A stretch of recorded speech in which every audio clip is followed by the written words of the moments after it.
Imagine a world where fresh has nothing to do with soap and everything to do with survival.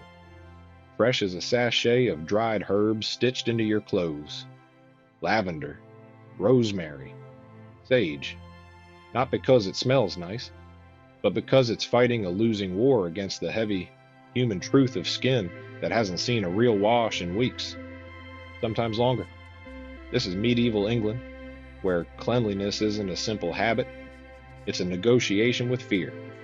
To us, a hot bath is comfort, warm water, steam, relief. To them, it can feel like temptation, something that might invite sickness rather than chase it away.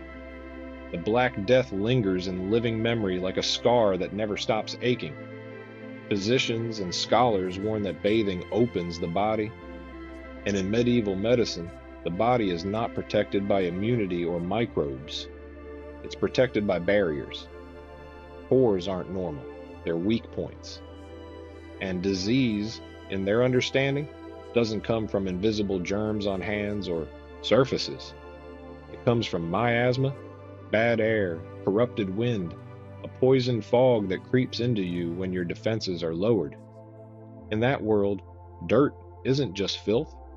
Dirt can be armor, a seal, a protective crust between your flesh and the hungry air. On a freezing morning in 14th century London, or inside a drafty manor house in Yorkshire, the day begins without the comforts we take for granted. No taps, no pipes, no warm water waiting behind a door. You rise and step onto a floor layered with rushes, straw scattered across the ground, mixed with herbs that were once meant to sweeten the room. But they haven't been replaced in months. They crunch underfoot. They smell faintly green and faintly rotten, like something trying to stay pleasant while quietly decaying. By your bed sits a shallow basin. You dip a rough strip of linen into cold water. Your hands sting immediately. You wipe your face, your hands, maybe your neck, if you can endure the bite of the cold. If you're careful, you might scrub behind your ears, and then you stop. That's your washing for the day. Everything else stays covered, sealed under layers of cloth, sweat, grime, and yesterday's labor.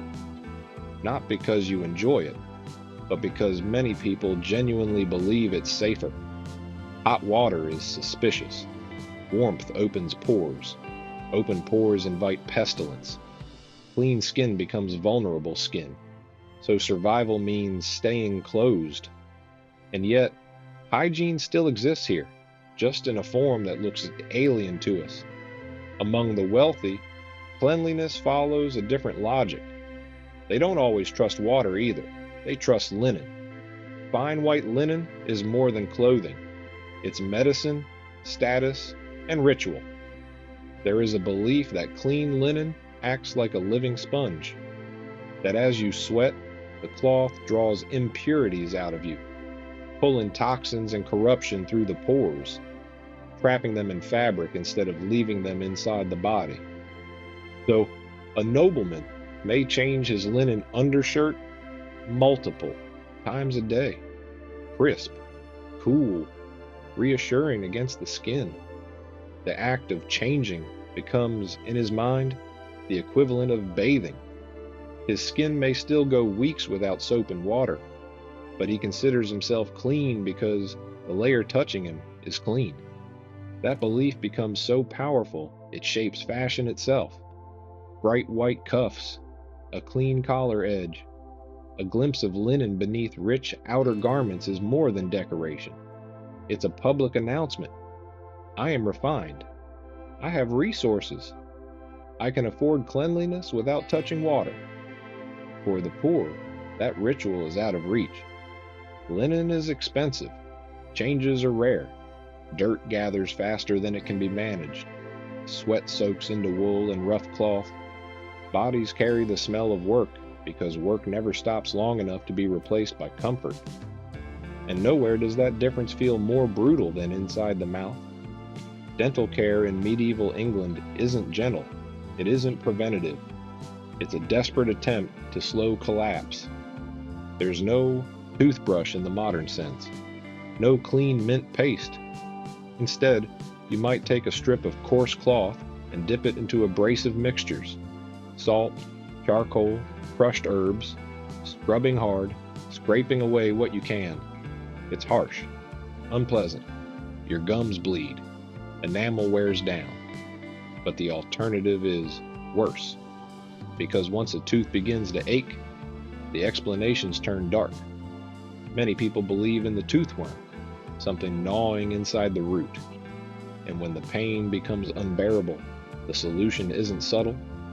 You go to a barber surgeon, not a dentist, a man who cuts hair and pulls teeth as part of the same trade. He grips iron pliers.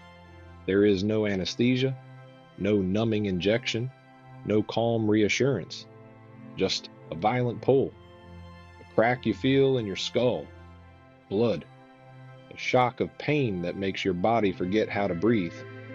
Then you live with the gap. Smiles in this world aren't bright, open things.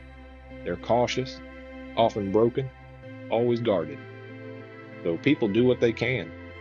If they can't truly clean, they mask. Scent becomes strategy. Perfumes aren't just luxury, they're protection from social reality. Rosewater, musk, spices, amber-like resins, fragrance applied to hair, sleeves, gloves, collars. The goal isn't to smell nice the way we mean it. The goal is to cover what can't be removed, because bodies in unchanged skin don't disappear. They announce themselves. And if personal hygiene is a quiet struggle behind closed doors, waste is something the whole world has to share. For a modern observer, the shock isn't only unwashed hair, it's sanitation, how completely different the system is. In many places, there is no sewer network as we'd recognize it, no flushing water, no clean, invisible removal. Waste has to go somewhere, and that somewhere is often painfully close. Even in castles, the answer can be crude. A latrine built into stone, a bench with a hole, sometimes extending over a moat or a pit. Gravity does the work. Nothing is magically washed away. And in summer, the fumes can rise like a living thing, stinging eyes, burning throats, thickening the air. Yet even here, medieval life finds grim efficiency. In some places, garments are stored near these spaces, because the harsh fumes can discourage insects. It's not elegant, it's survival logic. When you lack modern chemicals, you use what you have, even if what you have is repulsive. Step outside into crowded city alleys and the problem multiplies. People use shared latrines, backyard pits, or buckets emptied wherever they can. In many streets, gutters carry filth alongside rainwater. The city produces waste faster than it can truly control. And holding back that tide is a workforce history often forgets. Men who remove waste by hand.